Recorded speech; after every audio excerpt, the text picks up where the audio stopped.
The giant silverback Kale was already losing his breath. The python's body, thick and shining like wet bark, wound around him in crushing loops. Each time he struggled, the serpent tightened its grip.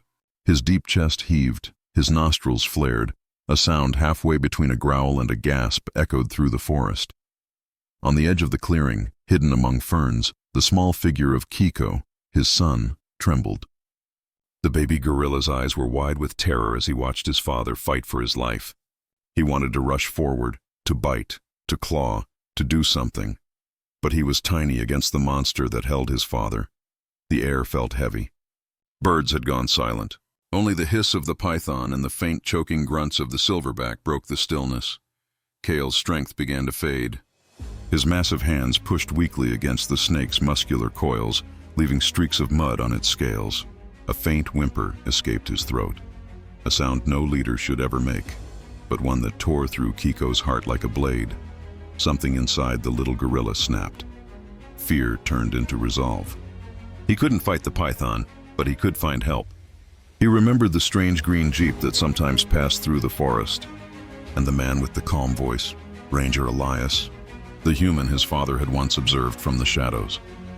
Kiko took one last look at his father's desperate eyes. Then he turned and ran.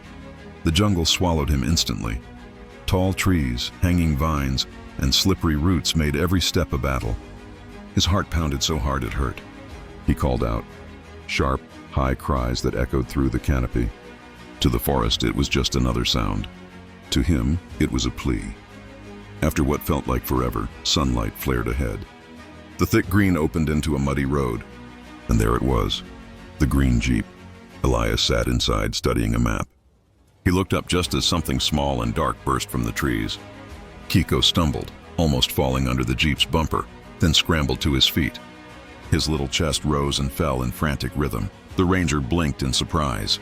"Hey, little guy, what happened to you?" But Kiko was already pulling at his trousers, shrieking in short, broken bursts. There was terror in those cries, and urgency. Elias had spent years in the jungle.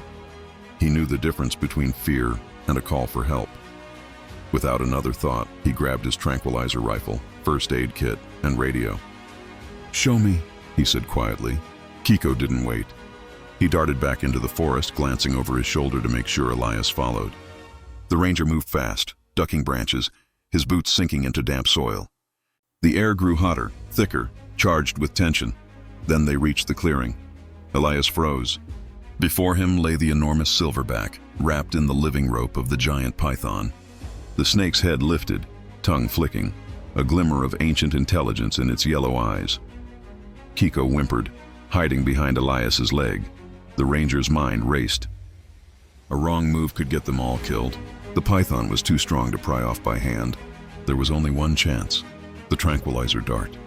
He loaded the rifle, his fingers steady despite the pounding in his chest. The snake's body shifted, adjusting its coils. Elias waited for the perfect instant, then fired. The dart struck deep. The serpent hissed furiously, the clearing exploding in motion. Dust, leaves, the thud of muscle against earth. Kiko squealed. Elias stepped back, keeping his aim steady, counting the seconds. Slowly, the thrashing weakened. The python's grip loosened. A long, shuddering breath escaped the great gorilla's chest as air rushed back into his lungs. His massive body sagged against the mud. The snake, now limp, slithered aside and lay still. Elias hurried forward, checking the gorilla's pulse, the rise of his chest. "He's alive," he whispered, relief flooding his voice. Behind him, Kiko crept forward, touched his father's hand. A small, trembling gesture of love. But Elias knew the danger wasn't over. Kale needed treatment, fast. He pulled out his radio and called, "This is Ranger Elias. I've got a wounded silverback, constriction trauma, heavy bruising. I need immediate extraction." The forest held its breath once more. This time it was waiting for hope. Within minutes, the low rumble of an engine grew through the trees. The wildlife rescue team arrived in a specialized truck, led by Dr. Lena Petrova, the senior veterinarian. Her calm eyes scanned the scene, the unconscious python, the exhausted ranger, the huge gorilla lying motionless in the mud. "Stabilize him," she ordered. The team worked quickly. IV fluids, antiseptics, pain relief. Their hands moved with precision born of experience. Kiko watched from beside Elias, clutching the ranger's sleeve, his small face tight with worry. Soon, they lifted the heavy silverback onto a reinforced stretcher. Kiko climbed up too, refusing to be left behind. Lena smiled softly. Let him stay. It will calm the father. The drive to the Wildlife Rehabilitation Center was long. The jungle's songs faded behind them, replaced by the hum of the engine. Elias drove. Lena monitored Kale's pulse and breathing. Each time the Jeep jolted, Kiko whimpered and pressed his head against his father's arm. At the center, lights shone against the darkening sky. The smell of medicine and wet leaves filled the air. Kale was moved to a large open-air enclosure that mimicked the forest. Tall branches, soft soil, and the gentle rush of running water. Days passed in quiet rhythm. Kale's strength returned slowly. The bruises along his chest and arms turned from black to pale yellow.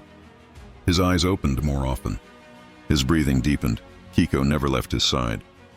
He sat beside his father's bed of leaves, sometimes holding fruit, sometimes just watching him breathe. His small presence seemed to heal more than medicine ever could. Elias visited daily, bringing wild fruits and updates from the forest. Your home's waiting for you, big guy, he'd whisper, though he knew Kale couldn't understand his words, only his tone. Weeks turned into months. Under Lena's care, Kale regained his power. The day he stood again on his own two legs, the staff cheered quietly. Kiko leapt around him, beating his tiny chest in excitement. Then came the final morning. The forest was wrapped in silver mist as the transport truck rolled to a stop at the release site. Elias opened the gate. Kale stepped down, slow but confident. He sniffed the air, the sense of earth and life calling him home. Kiko followed close, gripping a low branch before swinging forward. Free again. For a brief moment, Kale turned his head toward the humans.